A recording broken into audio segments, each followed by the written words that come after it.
Before poets dared to speak of the affairs of gods and mortals, there was Hera, one of the oldest and most powerful deities in the Greek world.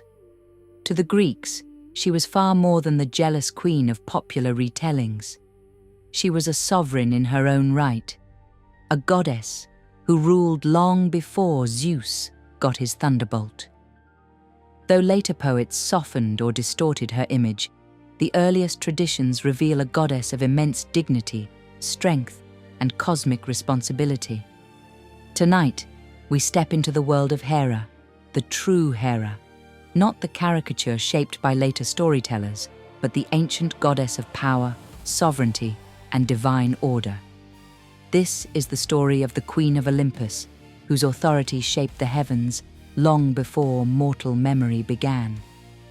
Hera existed as one of the oldest and most revered goddesses in the Greek world, a deity whose origins reach back to the age of Titans and perhaps even earlier cultic traditions predating classical myth. The Greeks believe Hera was born to Kronos and Rhea, a sister to Zeus, Poseidon, Hades, Demeter, and Hestia. In the cosmic order described by Hesiod, the children of Kronos and Rhea were destined to become the next ruling dynasty of the gods. Hera enters this lineage as a sovereign in her own right. Like her siblings, Hera was swallowed by her father Kronos in his attempt to prevent the prophecy of his overthrow. Hera remained within him until Zeus, hidden at birth, rose against Kronos and forced him to disgorge his children. Scholars note that Hera's worship appears extremely early in Greek history, often older and more established than the cult of Zeus in several regions. Her most ancient sanctuaries, such as the Heraion of Samos and the Heraion of Argos, predate monumental temples of many other deities, suggesting that Hera was once a powerful goddess in her own right. On the island of Samos, far from the political centers of mainland Greece, stood one of the largest sanctuaries ever built for a Greek deity, the Heraion. Its origins reach deep into antiquity.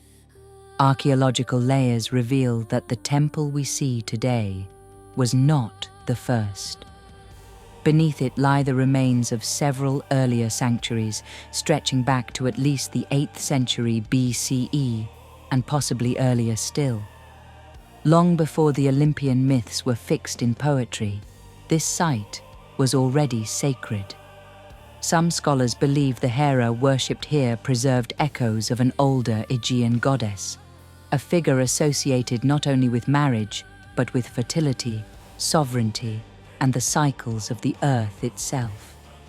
By the 6th century BCE, the sanctuary had grown into something extraordinary. The temple constructed there was immense, its columns rising nearly 20 meters into the sky. In scale, it rivaled, and in some cases exceeded, temples dedicated to Zeus himself. Today, only one column still stands, a solitary remnant of the immense structure that once dominated the plain, a silent reminder of how monumental Hera's cult once was. Approaching the sanctuary was itself a ritual act. A long ceremonial road, known as the Sacred Way, connected the city of Samos to the temple. Along this path stood rows of statues offered by worshippers, especially kouroi, large sculptures of youthful figures dedicated to the goddess.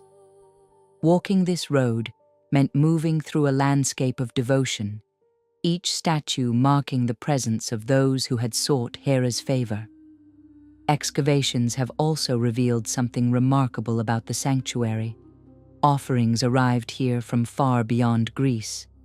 Egyptian objects, Near Eastern ivories, elaborate jewelry, and finely worked bronzes have all been discovered within the temple grounds. These artifacts show that Hera of Samos was not merely a local deity. Her sanctuary stood within the vast trade networks of the ancient Mediterranean. Local tradition even claimed that Hera herself had been born at this very place, beneath a sacred Lygos tree. Each year, rituals reenacted the rediscovery of the goddess by tying her statue to the tree, symbolically renewing her sacred authority. In this way, the sanctuary did more than honor Hera. It sustained her presence within the world. While Samos honored Hera across the sea, the city of Argos revered her as its supreme goddess. The Heraion of Argos stood in the Argive plain between the ancient cities of Argos and Mycenae, placed deliberately within a landscape that had long been associated with kingship and power. Unlike many Greek sanctuaries that honored multiple gods, Argos was deeply bound to Hera's identity. She was not simply worshipped here. She was regarded as the divine patron of the entire region. Festivals, known as the Heraia, were held in her honor, drawing participants from across the surrounding territories and reaffirming the goddess's role in civic and political life. Within the temple once stood a colossal statue created by the sculptor Polykleitos, one of the most renowned artists of the classical world. The statue depicted Hera seated upon a throne, holding a scepter in one hand and a pomegranate in the other. At the top of the scepter perched a cuckoo, a subtle reference to the myth in which Zeus first approached Hera, disguised as a bird during a storm. The statue itself, fashioned from precious materials, was said in antiquity to rival the great statue of Zeus at Olympia. Yet the temple did not stand unchanged through history. In 423 BCE, it was destroyed by fire. Ancient sources report that a priestess accidentally allowed a sacred lamp to ignite the building while she slept. Whether accident or omen, the destruction of Hera's temple occurred during the turmoil of the Peloponnesian War, and some Greeks interpreted it as a sign that divine order itself had been disturbed. The sanctuary was later rebuilt, restoring the goddess's presence in the Argive landscape. The priestesses who served Hera here held extraordinary prestige. In fact, the people of Argos measured time by the tenure of these priestesses, naming years according to who held the sacred office. In this way, the priestess of Hera became not only a religious figure, but a living marker of the city's history. Standing between powerful cities and overlooking the fertile Argive plain, the Heraion of Argos was more than a temple. It was a center of authority, a place where political identity, religious devotion, and divine legitimacy converged under the watchful presence of the Queen of Olympus. Though later retellings often reduce Hera to the wife of Zeus, the older mythic tradition implies something quite different. To understand Hera, one must read her myths not as domestic drama, but as political theology, the governance of gods and mortals through consequence, structure, and authority.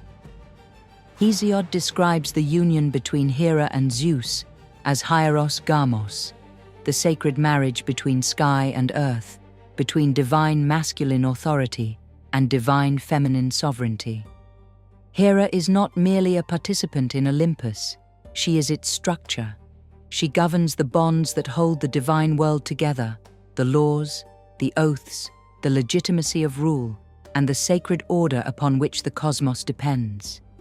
In ancient Greece, marriage was not simply a personal union. It was a legal, social, and religious pillar upon which lineage, inheritance, and legitimacy rested. Hera presided over this structure as its divine custodian. But marriage, in Hera's context, does not mean affection or domestic harmony. It means the binding of two houses, the creation of lawful heirs, and the maintenance of social order. She is invoked at weddings not for romance, but for the stability and honor of the union, and for the protection of women in a world where childbirth was perilous. Though Artemis oversaw the raw moment of childbirth, Hera governed the status of the woman, her place in the household, her dignity and honor. her transition into motherhood, the legitimacy of her children. This is why Hera is sometimes called Teleia, Hera of fulfillment, referring to the completion of a woman's social role within Greek society. Yet Hera is not simply domestic. She also protects women of divine rank, nymphs, minor goddesses, and queens, ensuring they are respected within the cosmic hierarchy. Hera is one of the primary divine guardians of oaths, second only to Zeus and the primordial goddess Styx. When a god or mortal swore an oath, they invoked powers that guaranteed its enforcement. Breaking these vows carried severe consequences, for the stability of the world depended on them. Hera is called upon in texts and inscriptions as an overseer of marital oaths, political treaties, sacred vows, and divine agreements. Her presence ensures that promises made are promises maintained. Her anger in myth, therefore, is not pettiness. It is justice. Hera's punishments in myth are often interpreted through a modern lens of emotion. Yet the ancient world saw them differently. Her retribution is rarely random. It is directed at broken oaths, violated boundaries, dishonor, threats to legitimate lineage, or disruptions of cosmic order. Hera enforces the consequences of imbalance. She is the goddess who ensures that actions have outcomes, that violations are met with response, that the world remains aligned with laws older than the Olympians themselves. Hera is depicted with symbols that reflect dignity, rank, and permanence. The scepter, symbol of sovereign authority, the diadem or crown, her status as queen, the pomegranate, fertility and lawful lineage, the peacock, a later symbol tied to majesty and spectacle. The cow, connected to nurturing power and ancient cults, the throne, representing governance, stability, and divine order. These are not ornamental. They are emblems of cosmic structure. Where Zeus's symbols evoke power, Hera's evoke legitimacy. She is not the lightning bolt, she is the throne upon which the bolt must answer. There are many stories involving Hera, such as those about Hephaestus and Heracles, but we will leave them for another video. But one story reveals something essential about Hera's nature, not fury, not jealousy, but sight, the ability to see through deception. There was once a mortal woman named Io. In some traditions, she served Hera herself, a priestess, devoted to the queen of Olympus, but Zeus desired her. And when Zeus desired something, clouds often followed. The sky darkened, mist covered the land, and secrets were hidden under storms. But Hera descended. And when she arrived, the clouds vanished. She saw what Zeus hoped to conceal. In desperation, Zeus transformed Io. Her human form vanished, and in its place stood a white heifer, a cow, silent, harmless, innocent. But Hera was not deceived. She admired the animal and calmly asked Zeus to give it to her, a simple request, a gift between gods. Zeus could not refuse without revealing his deception. Once the animal was hers, Hera ensured it would be carefully watched. She summoned Argus Panoptes, a giant said to possess many eyes across his body. Even when some of his eyes closed, others remained open. A being who could never fully sleep, always watching. Io was placed beneath his guard, a prisoner beneath 100 unblinking eyes. Zeus, unable to tolerate this restraint, sent another god, Hermes, to free Io. Hermes did not fight Argus. He approached in disguise and spoke, played music and told stories. Slowly, the guardian's eyes began to close, one by one, until at last, all of them slept. Then Hermes struck and Argus fell. But Hera did not allow the guardian Argus to be forgotten. She gathered his eyes, every one of them, and placed them upon the feathers of the peacock. Look closely at its tail. Those shimmering patterns are not decoration. They are eyes. said to preserve the watchful gaze of Argus forever. Even then, Hera's judgment did not end. Io was driven across the world by a relentless torment. Hera sent a gadfly, a biting insect, that drove the transformed women to wander across vast distances. Her suffering became part of geography itself. The Greeks believed whole regions were named after her journey, including the Ionian Sea and the Bosporus. Eventually, according to myth, Io reached Egypt where Zeus restored her human form. There she became the ancestor of important royal lineages in Greek myth, linking her story to later descendants such as Heracles. The story of Hera and Io is often framed as Hera's anger towards Zeus's lovers or their children. But the oldest tellings, including the Aeschylus and Hesiodic fragments, suggest something more complex. Through the lens of ancient cosmology, Hera's actions are enforcements of divine structure, validating legitimate heirs, preserving divine hierarchy, defending the sanctity of marriage, punishing violations of sacred roles, ensuring cosmic order remains intact. Her myths cannot be understood merely as domestic tales. They reflect deeper philosophical ideas about sovereignty, order, and the sacred balance of power. Interpreting Hera symbolically reveals layers of meaning that go beyond narrative and into the foundations of Greek cosmology. In early Greek religion, rulership was not just strength or conquest. It required legitimacy, a sacred sanction that ensured the ruler was aligned with cosmic order. Hera embodies this authorization. Zeus's kingship, though enforced by thunderbolt, is legitimized through his union with Hera. Their marriage symbolizes the union between raw divine power and the structured order necessary to sustain it. Hera is not subordinate in this relationship. She is the principle that legitimizes kingship, the divine right that transforms force into rightful rule. This is why in myths, where she withdraws her support, Olympus falters, not because Zeus weakens, but because the structure that stabilizes his rule momentarily collapses. Hera is often misunderstood as a fertility goddess, but this was never her primary identity in Greek religion. Her power is not generative, it is regulative.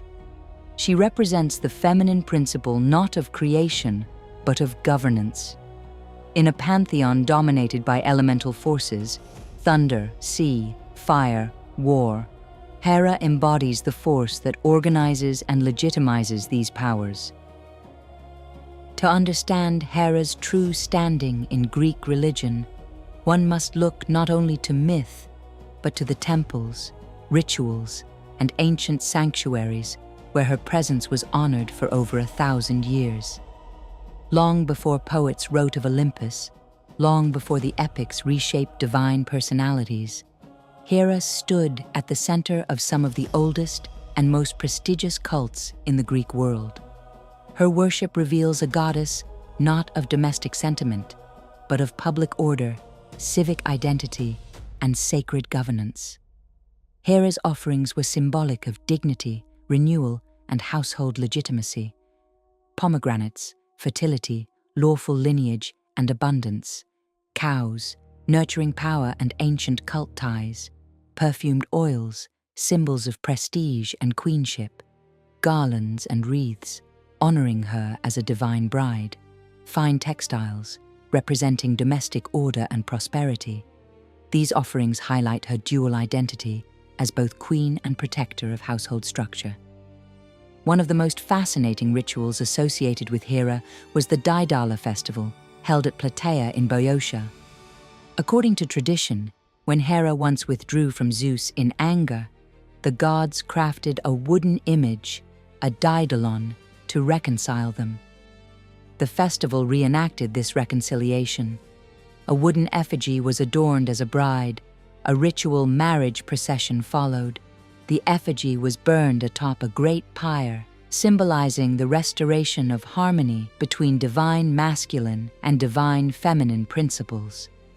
This ritual reflects Hera's deeper role as the goddess who restores cosmic balance, even when divine order is temporarily disrupted. Hera's presence in Greek religion is defined not only by myth, but by continuity. Where other deities rose or faded with cultural change, Hera remained a constant, a goddess whose authority endured from the earliest Bronze Age sanctuaries into the final centuries of pagan worship. Her legacy reflects both her ancient roots and the evolving landscapes of Greek and Roman thought. During the archaic and classical periods, Hera was regarded as one of the most important deities in mainland Greece and the Aegean. Her great sanctuaries at Argos, Samos, and Olympia positioned her not as a domestic goddess, but as a protector of cities, dynasties, political legitimacy, and sacred tradition. She oversaw the welfare of the polis as much as the welfare of families. In Homer's epics, Hera's authority is unmistakable. She speaks freely in the divine assembly, counsels the gods, and opposes Zeus when she views his actions as destabilizing or unjust. In the Iliad, she supports the Greeks not out of petty anger, but as an assertion of divine justice against Troy, whose prince Paris violated sacred law by judging the goddesses and abducting Helen.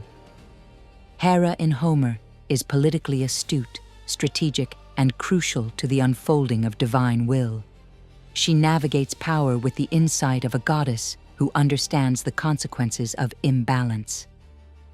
In the Hellenistic era, Hellenistic thought, shaped by new philosophical influences, expanded Hera's significance. As kingdoms rose and fell, the idea of legitimate sovereignty became more important than ever. Hera's role as guardian of lawful kingship and protector of dynastic continuity resonated deeply in this period. Rulers associated themselves with her to legitimize their reigns. Cities emphasized her ancient cults as symbols of continuity and identity. Her epithet, Basileia, the Queen, gained renewed prominence, reflecting her conceptual role as the divine model of stable governance. In the Roman world, the Romans identified Hera with Juno, and in this form she became one of the three most important deities of the Roman state. Jupiter, Zeus, sovereignty; Juno, Hera, lawful authority, marriage, and state protection; Minerva, Athena, wisdom and strategy. Juno absorbed much of Hera's identity while gaining new dimensions specific to Roman society. Juno Regina, protector of the state; Juno Moneta, guardian of memory and warning; Juno Lucina, protector of childbirth; Juno Sospita, warrior and guardian of communities. Juno's role reveals how adaptable and how essential Hera's core identity was to the concept of rule. This continuity underscores the foundational nature of her power. Hera/Juno embodied the structure that makes society possible. It is important to note what Hera is not from a historical perspective. She is not a goddess of petty jealousy. She is not a villainous opposing Zeus out of spite. She is not primarily a fertility deity. She is not a simple domestic figure. These are reductions or distortions that emerge in later retellings and commentary rather than in ancient cult practice or epic literature. In her oldest forms, Hera is a goddess of majesty, order, legitimacy, and consequence. She stands beside Zeus, not as a subordinate, but as the divine embodiment of lawful queenship, the stabilizing counterpart to his celestial rule. So the next time you see Hera in a temple, or hear her name whispered in myth, remember, behind the stories of anger and vengeance stands something far older, a queen who watched the gods themselves, perhaps even a goddess whose power was known long before Olympus rose, a presence the Greeks later wove into the stories of their gods. And when Zeus claimed the sky, it was his marriage to Hera that made him king. If you enjoyed uncovering the deeper history behind Hera and the ancient world, Don't forget to like the video and subscribe to Ancient Untold Stories. And together, we will rediscover the myths that shaped the ancient world.